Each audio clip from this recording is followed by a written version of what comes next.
we got to talk about this men's War Games because they cooked.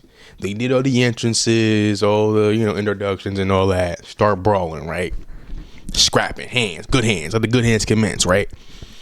Then Brock comes out. I said, it's time. Brock packs up CM Punk, packs up Cody. It's like, dang, you already know what time it is. Only one man can say today. And he did. The OTC, Roman Reigns, got off the yacht.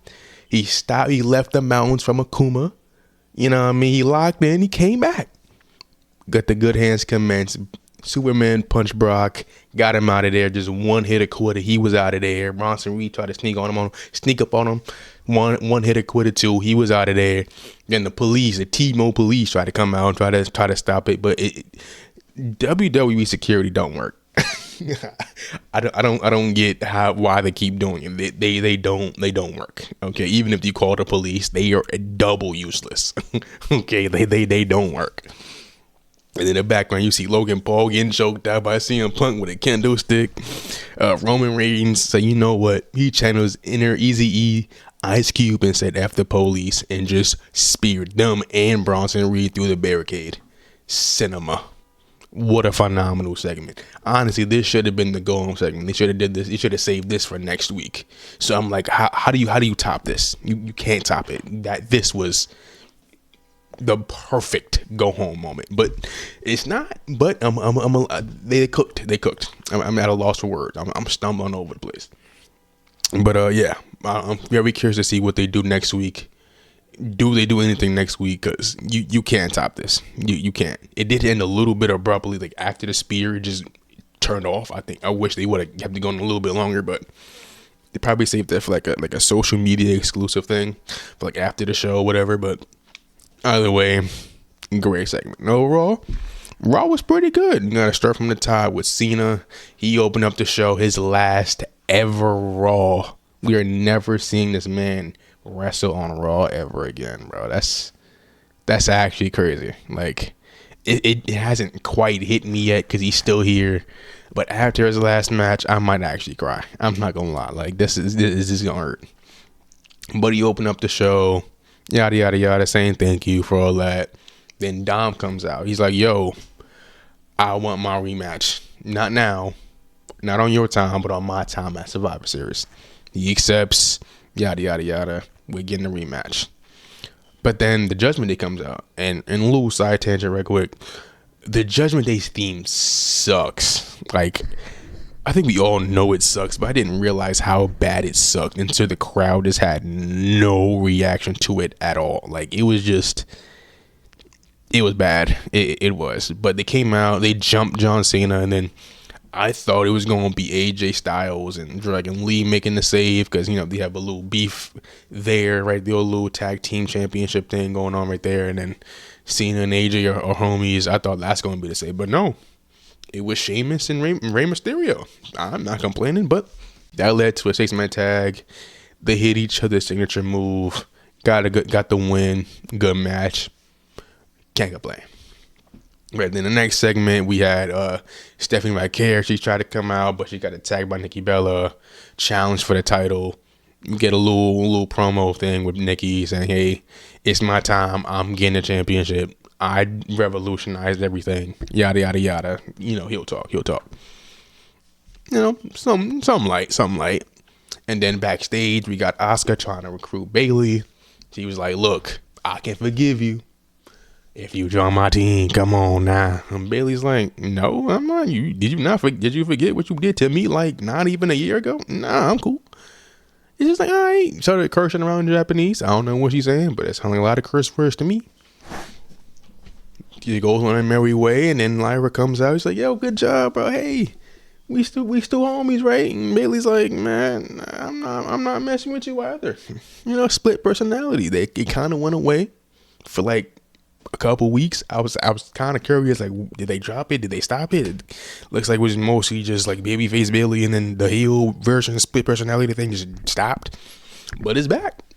So nice little continuity there.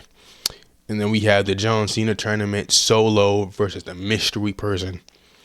I didn't know who I thought it was going to be. I thought it was going to be Joe Hendry. That was my prediction. I was wrong, pleasantly wrong. It was actually Dolph Ziggler. Dolph Ziggler is one of my favorite wrestlers of all time. He's not like my favorite, but like he's definitely up there. I remember watching the Raw after WrestleMania when he cashed in on Alberto. That was a great moment. That was great. That was great. But it was a short match. It was very short. It was like 5 minutes. You know what I mean? I do wish it was a little longer. You know what I mean? The crowd showed him love, but I just wished it was like longer than like 5 minutes. You know what I mean? Still jobbing even after all these years. Ain't that crazy? I'm being sarcastic, but still. You know, I didn't expect him to win, but you know, it would have been nice to see one of the surprise entrances win around. You know, Solo ain't gonna win. Neither is Dolph, but it would have been nice to see. But it is what it is. Might as well talk about the other one. We had Gunther versus Javon, and I'm not gonna lie, he was putting in work. This match was a lot closer than I ever thought it was gonna be. I didn't think it would be a squash match, but I thought it was gonna be like a quick little 7-minute match where he get a couple hits in, but Gunther still dominates. But no, it was a lot of near falls. It was a lot of whoa, he almost won there. You know what I mean? So shout out to him. Gunther was clearly gonna win, but that match was a banger. I really enjoyed this match. Banger. Shout out Gunther. And then we had the women's Wargames segment. You know, we got Alexa being like, yo, Charlotte, is this what we doing for real? Like, you ignoring my texts, ignoring my calls. Like, is this what we doing? Then they come out, start brawling, yada, yada, yada. Charlotte comes out, makes a save. And then it's like, okay.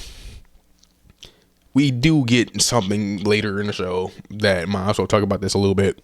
But, like, we have like a week and a half left. The men's revealed their 5th members. We still don't know for the women's Wargames who the last members is. It's very clearly 2 people, but like, you know, I would like to see them actually interact. You know, I don't want it to be like this storyline here and this storyline over here that you say, you know what, we have to have a 5th member, so we might as well just put this in here, even though it doesn't really make sense, even though they're not interacting at all. Like AJ Lee has not interacted with any one of those 4 over there, and Becky Lynch as well. She has not interacted with any of those 4 members on the heel team, so it's really not gonna make sense. Except they do one little backstage interaction between Rhea and AJ Lee later on. It's like, that's it. That's all it took. But I don't know. Kind of doesn't make sense to me. Kind of like how Cody being in the men's Wargames over LA Knight doesn't make sense. Even though LA Knight has been involved in this entire Wargames thing. Not Wargames, like Vision storyline since what? When did Seth fake his injury? That was before SummerSlam. That was like what?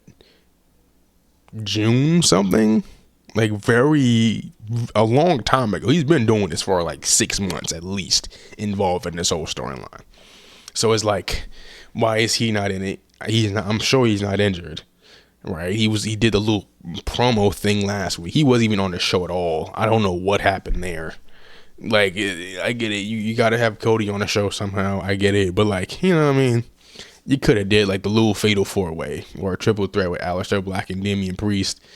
You know what I mean? You could have did that, but business is business. It is what it is. I can't do nothing about it. But yeah, then last little segment we had Becky versus Maxine. You know, shout out Maxine. She's definitely improved. I remember a couple years ago, she was getting hate online for not being good. She was getting booed online. But then she put in the work. She didn't make any excuses. She locked in. She put in the work, improved, and now she's a new women's IC champion. Shout out to her. AJ Lee just kind of came out of nowhere, like literally out of nowhere, like no anticipation. Just came out, stood there. Becky Lynch was befuddled, looking like Shroud after he got the Astro Pulse. If you know what I know, if you know, you know. Like, she was just befuddled, and Maxine just got the win. So shout out to Maxine, new women's IC champ. Hopefully she has a pretty solid reign. Hopefully she has a better reign than Julia, put it that way. But yeah, that was Raw cooked. I'm not gonna lie, this Raw was really good. But let me know your thoughts in the comments while you're down there. Drink water, have a good day. Bye.